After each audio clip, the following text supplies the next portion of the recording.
For Telesur, I'm Stephanie Kennedy in Caracas. Now, in the United States, people around the country have responded to a grand jury's decision not to indict a white police officer for the fatal shooting of an unarmed black man. A Telesur journalist covering the protest was detained last night and released this morning. Our correspondent Alexandra Hall reports on the story of Michael Brown that has become the story of millions.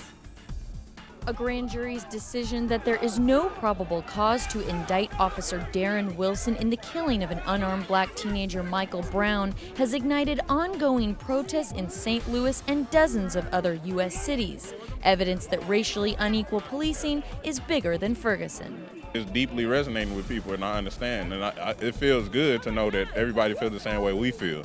For many U.S. citizens, Michael Brown has become a symbol of police harassment in black and brown communities. People like Kiana Mitchell, who's been filing complaints with the Ferguson Police Department for years. She says Michael Brown could have been her son. Officers have been racially profiling myself, my family, and my sons since they were tall enough to fit a racial profile.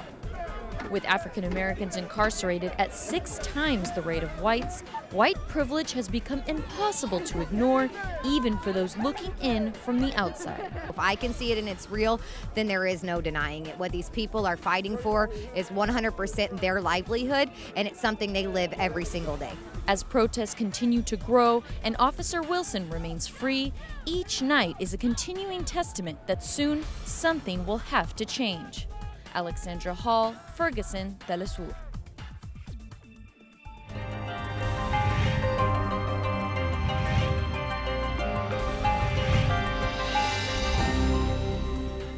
In Colombia, recent FARC announcements are increasing hopes that the peace process will resume as early as next week.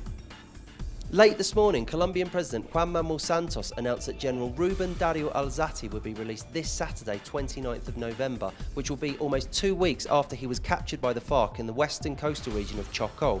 He was captured alongside lawyer Gloria Orrego and soldier Jorge Rodriguez, who are also going to be released on Saturday.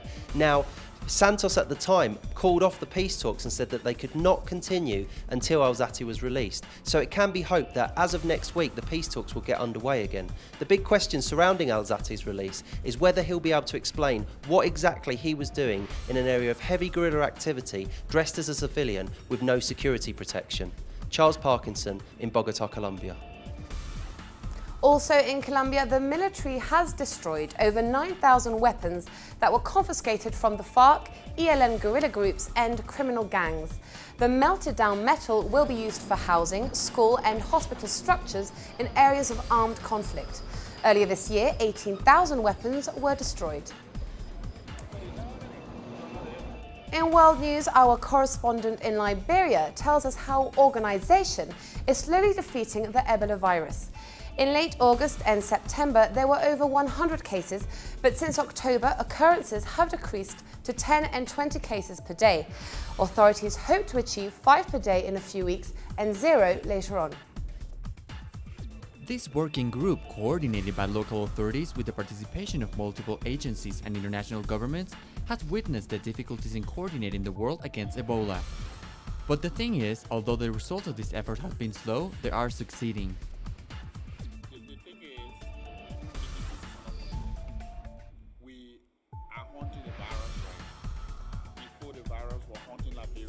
Killing other people, the number of deaths have reduced.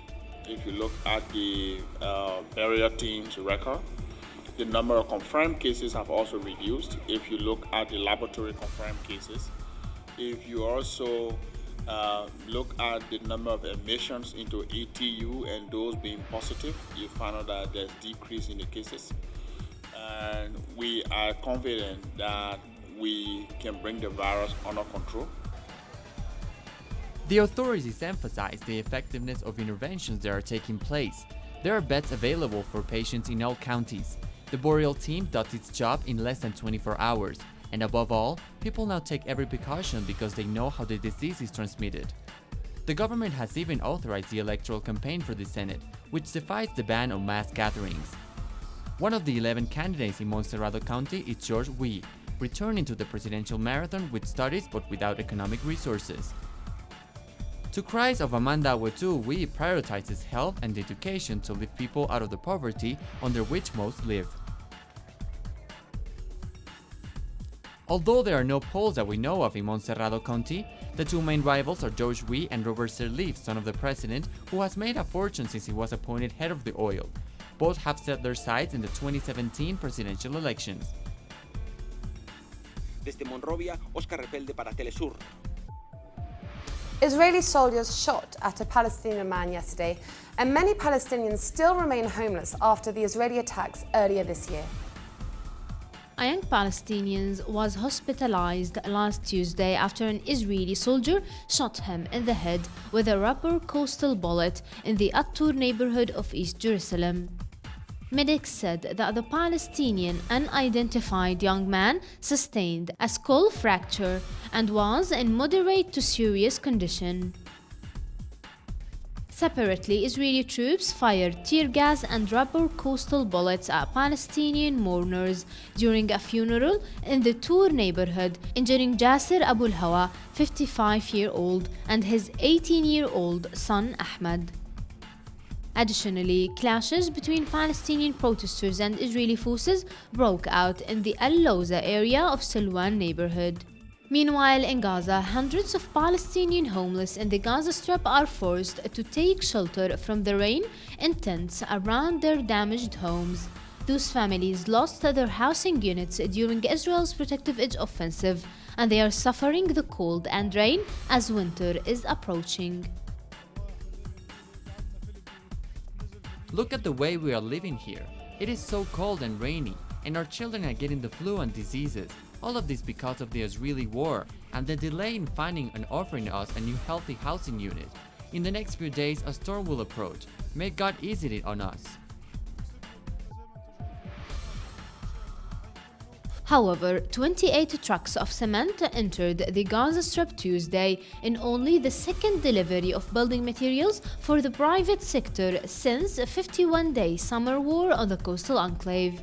It was the first delivery for building materials for the private sector since October 14, and when 75 trucks entered Gaza carrying 1,300 tons of material, including 15 trucks of cement, 10 of metal, and 50 of gravel. Nohara Zine, Telesu TV, Gaza. Moving now to Morocco, where at least 7 protesters in the capital of Rabat have been arrested today after staging a demonstration outside the country's parliament. The student protesters were forcibly dispersed by police and beaten by batons. Morocco has seen simmering protests for years amid widespread frustration with the economy and weak democratic reforms. Meanwhile, in Ukraine, civilians in the separatist-held east say they have been locked out of their bank accounts and businesses have been unable to process credit cards. The development comes after the central bank in Kiev ordered all banks in separatist areas to close their doors yesterday as part of the government's efforts to isolate rebels. The government has also ordered the shutdown of all public services. Critics say the moves will punish civilians and threaten to deepen Ukraine's humanitarian crisis. And finally, the European Parliament has handed its prestigious Sakharov Human Rights Prize to one of Africa's most famous doctors. Dr. Denis Mukwege was awarded the prize for his work treating gang rape survivors in the Democratic Republic of the Congo. The war-torn country has one of the highest rates of rape per capita in the world. Mukwege has been credited with revolutionizing rape surgery and rehabilitation and is an outspoken critic of what he says is widespread impunity for rapists in the Congo.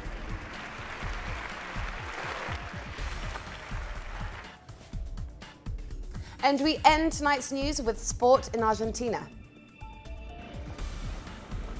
Up until now, South American Cup matches have been available through pay TV services only. The Argentine government has decided that the Argentine Derby, of public interest to millions of Argentines, will be televised live, in full HD and for free on the national public broadcaster. It's a good idea. The telecast will reach many that cannot afford pay TV. It's great. It's for all to enjoy and it's a right. It's great. I see it as something good that everybody will be able to enjoy the super classic match. That's such a wonderful event. The people of Argentina have enjoyed greater access to free-to-air television broadcasting and in full HD than ever before, with terrestrial digital television reaching almost 100% of the population. Technological innovation plus social applicability, which serves to take television to places that never had it before, or had it but with a bad or weak signal. In fact, we have taken TV to places which had only one free-to-air channel, and now we have between 18 and 25 channels, and for free. Argentina's audiovisual media law of 2010 has defined communications as a human right. And the Argentine government demonstrates this yet again by guaranteeing access to important events of cultural and social interest, such as a football match of the year here in Argentina, free of charge for all, regardless of socio-economic or geographical matters. From Buenos Aires, Leonel Poblete Goduti, Telesur. More on these and other stories on our website, telesurtv.net/English. For Telesur English, I'm Stephanie Kennedy.